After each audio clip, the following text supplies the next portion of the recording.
Welcome everyone to the third of these lectures for Religion 3338.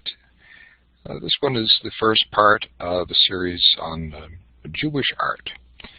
And we start with the scriptural basis in Judaism. Judaism is a religion of the book, the word, the Torah is all important in Judaism. So we start with the first mention of images in Genesis, and we find this in the first creation story. Then God said, "Let us make humankind in our image, according to our likeness. Let them have dominion over the fish of the sea, and over the birds of the air, and over the cattle, and over all the wild animals of the earth, and over every creeping thing that creeps upon the earth." So God created humankind in His image. In the image of God He created them. Male and female, He created them.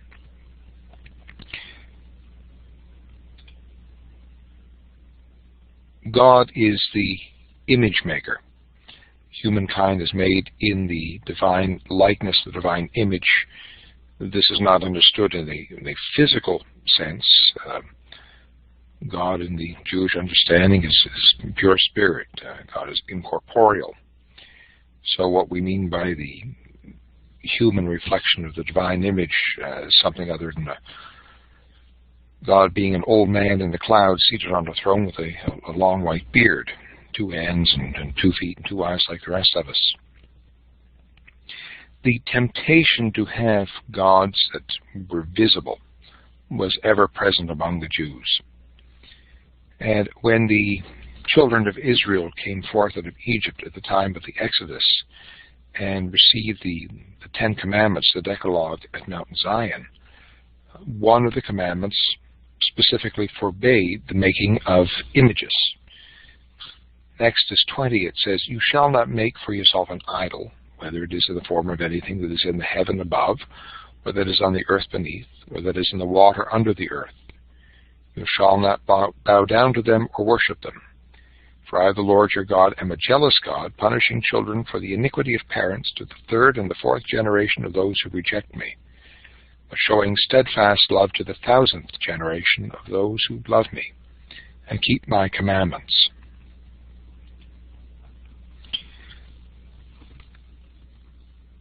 Words that are important here. In Genesis 1, humankind is made in the pesel, the image of God. That's the Hebrew word. The likeness of God is tselem. In Exodus, what humankind is forbidden to do is to make images or idols, which is also the same word in Hebrew, pesel. This strict prohibition against figurative art means that in one sense we haven't got a whole lot to look at. Jewish art officially has been non-figurative. However, we're going to see some rather remarkable examples below of historic examples, or historic instances of use of lots and lots of figurative art within the Jewish tradition. And yet God commands certain images, the construction of certain things. In Exodus 25, 25 to 31, then again 36 to 39, explicit directions are given for the construction of the tabernacle in the wilderness. Now, this is interrupted in chapters 32 to 35 by the story of the golden calf. The people of Israel waiting and waiting and waiting for Moses, and he doesn't come down from the mountain as he receives instructions from God, tired of waiting for Moses' return, and they go to Aaron and beg him to make for them gods that they can worship. He constructs them a golden calf, an image that would have been familiar both in the Canaanite world as well as in the Egyptian world. Moses comes down off the mountain together with Joshua. Chaos ensues, and those who have led Israel into idolatry are executed. Nonetheless, This is an important contrast between the images God commands and the images God forbids. The golden box with the two winged figures is the Ark of the Covenant. God was understood to be seated on the Ark between the cherubim, the cherubim with the outstretched wings. But as you see, that space is empty. The Jews alone in the ancient world worshipped a God that could not be seen. This was completely incomprehensible to neighboring cultures. Here's an artist's rendition of what the tabernacle in the wilderness looked like. The candlesticks, the Ark of the Covenant, the various altars, the side altars, even the threads, the color of the threads that were used in the hangings, were all stipulated by divine commandment.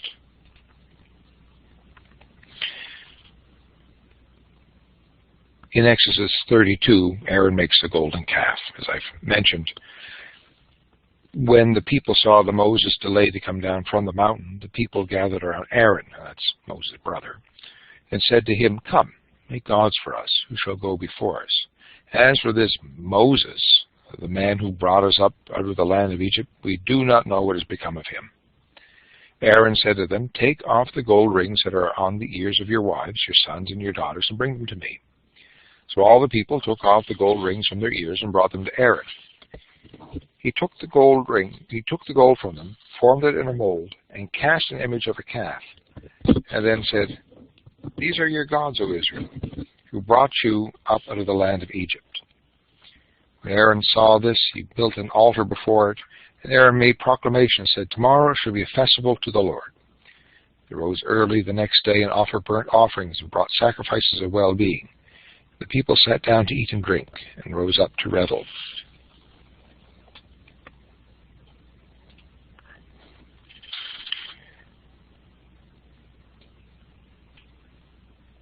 What is below is the Egyptian Apis bull, a figure that would have been well known, well remembered by the Israelites. The golden figure above is an artistic representation of what the golden calf might have looked like.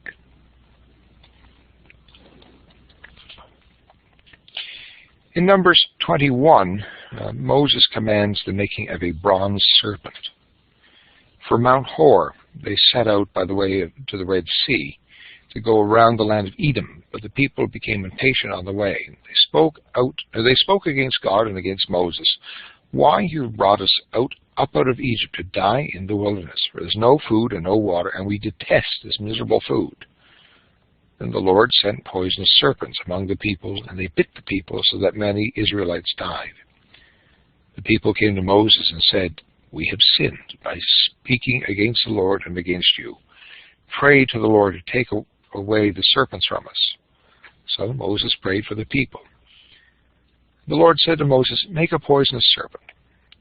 Set it on a pole, and everyone who is bitten shall look at it and live." So Moses made a serpent of bronze and put it upon a pole. And whenever a serpent bit someone, that person would look at the serpent of bronze and live. Theologically, that's a rather interesting, if not bizarre story. God commands the making of an image that the people look at. They put their faith in that. Or perhaps, I suppose, you could say they put their faith in the commandment of God, and they have healing. The figure of the serpent on a pole is still very much with us. A depiction of what it perhaps looked like in the wilderness. It's also found in Greek mythology. And, if you take notice here on the side of the ambulance, the figure of the serpent on the pole is still to this day a symbol for medical aid.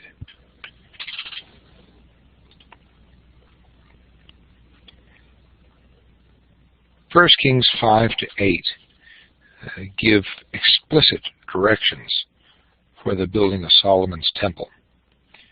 This was a magnificent structure. David had constructed the palace. It fell to his son Solomon to construct the temple. There's been much speculation over the years as to what this temple actually looked like, how it was configured.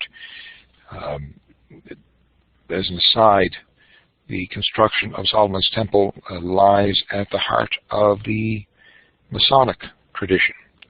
The ancient free and accepted Masons based their ritual on the construction of Solomon's temple. And again, what did it look like? Very good question. The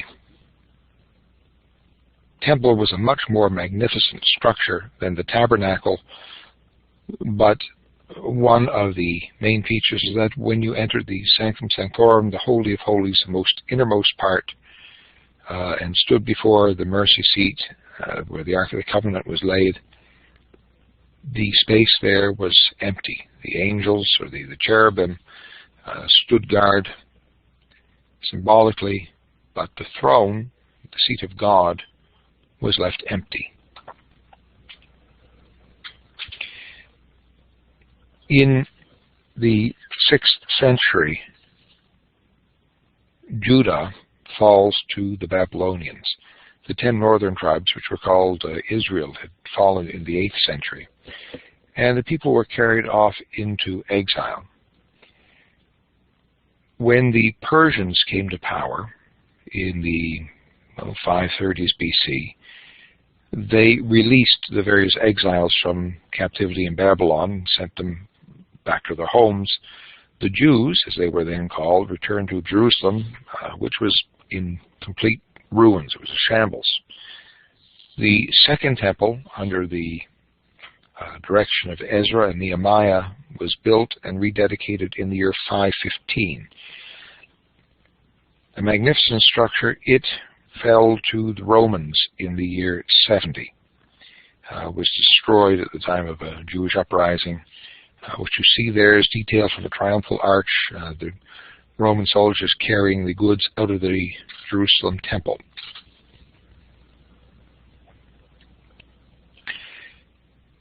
Now there are some surprises as well. You don't really expect to see a zodiac on the floor of a synagogue.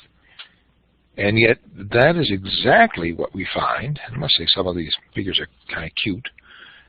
That's exactly what we find on the floor of Beth Alpha Synagogue, which is found in Israel. It's a 6th century synagogue that was uncovered in 1928 by members of a nearby kibbutz. Stumbled upon the synagogue's extensive mosaic floors during irrigation construction. It's located near Beit Sha'an in Israel. Excavations began in 1928 on the auspices of the Hebrew University of Jerusalem and were led by Israeli archaeologist Eliezer Sukenik. A secondary round of excavations sponsored by the Israel Antiquities Authority in 1962 further explored the residential structures surrounding the synagogue. And we find surprising things such as this. Very childlike, very beautiful art. You've got the menorah, you've got depictions of birds, you've got a flowering tree, you've got a wither tree, you've got what I suppose must be lions, a symbol of the tribe of Judah. Very simple, very beautiful, very childlike. Now, there's simplicity. Here you've got a depiction of the sacrifice of Isaac. Just to help matters out, the names are given in Hebrew. Here Isaac is being dangled in front of a fire by his knife-wielding father, Abraham. The divine hand reaching out of a cloud indicates to Abraham we've got a ram caught in a thicket. The servants wait with the beasts of burden. Down below you've got Greek inscriptions as well.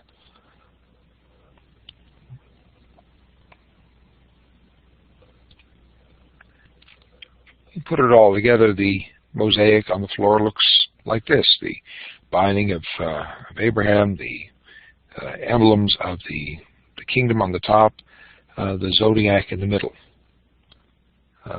Scholars weren't really expecting that.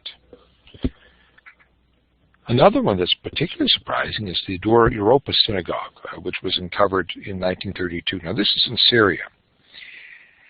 The last phase of construction was dated by an Aramaic inscription, the 244 of the Common Era, making it one of the oldest synagogues in the world. It's just as surprising. That's where it's located, near the Syrian and what would then been the Persian border, modern-day Iraq. Much more extensive artwork, much more complex. This is the finding of Moses, or perhaps the hiding of Moses. Moses' mother carrying him into the stream, and then Moses being brought out and given to Pharaoh's daughter. Very beautiful, very simple, very stylized artwork. Very Syrian-looking characters as well.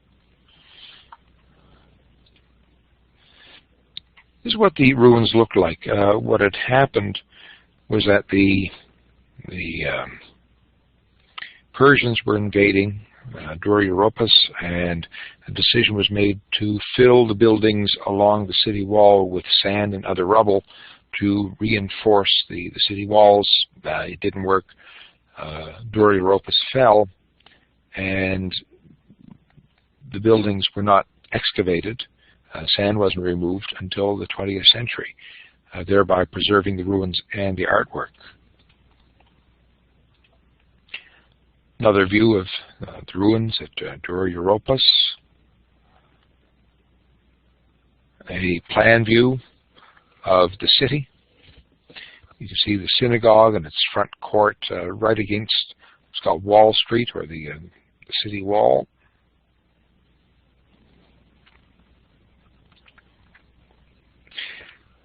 When they first cleared the sand out, the scholars, or the folks doing the excavations, had absolutely no idea what in the world they were looking at. They thought it was some sort of pagan temple. You can also see the level that the sand was filled in. Below the level of the sand is preserved. Above the level of the sand, of course, it's lost. Moses at the burning bush, I believe, and again the symbol for God, the hand reaching down out of the heavens. Moses and Aaron at the Red Sea, and again just the hands of God reaching down. The sea parts, the people of Israel pass through, the Egyptians perish.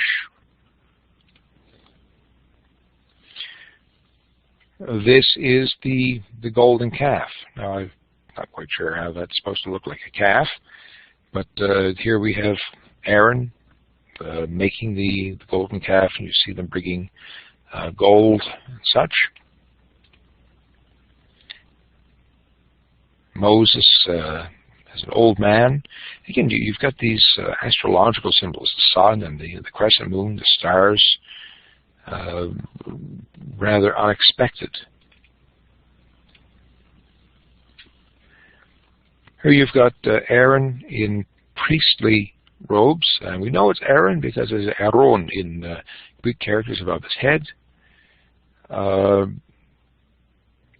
sorts of animals here, presumably the sons of Aaron.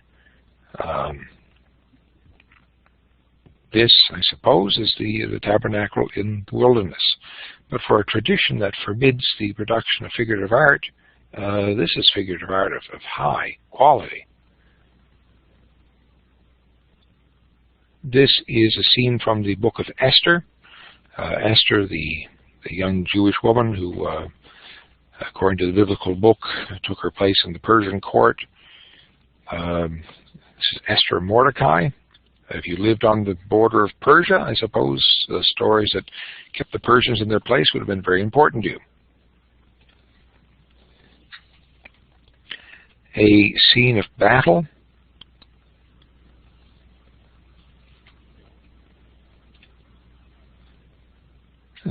Here you've got the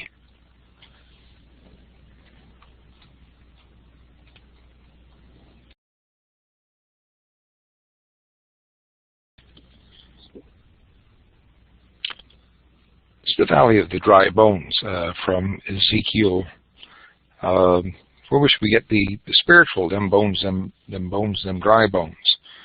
Ezekiel has a vision of a valley filled with dry bones, and God says to Ezekiel, "Can these bones live again?" And Ezekiel says, "Well, you know God, I don't." And speak to the bones, prophesy to them, and Ezekiel does so, and they come together, and they speak to them again, and flesh and sinew cover them, and speak to them again, and the wind blows, and the breath enters them, and they stand up. This becomes an important symbol for resurrection. The Valley of the Dry Bones from Ezekiel.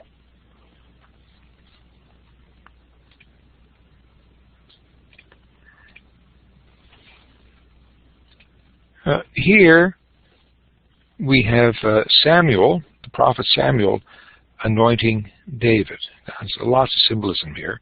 There's a lion of the tribe of Judah, and down below you've got the head of Goliath, the Philistine giant whom David killed in single combat. David, of all the sons of Jesse, was chosen and anointed as king. He would become the second king of Israel. There's a detail of the anointing. David, portrayed as a very young man. You can certainly see the family resemblance here.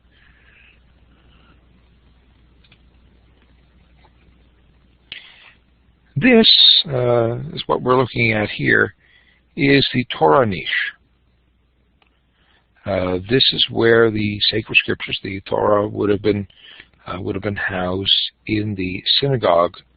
You see the huge conch shell above it, and above it depictions of the Solomon's temple, the menorah, the candlesticks as commanded by God, picture of sacrifice on the other side. These elaborate columns, perhaps reminiscent of Boaz and Jachin, the pillars that stood in front of Solomon's temple. Then we have, well, I guess this is a preview for next week.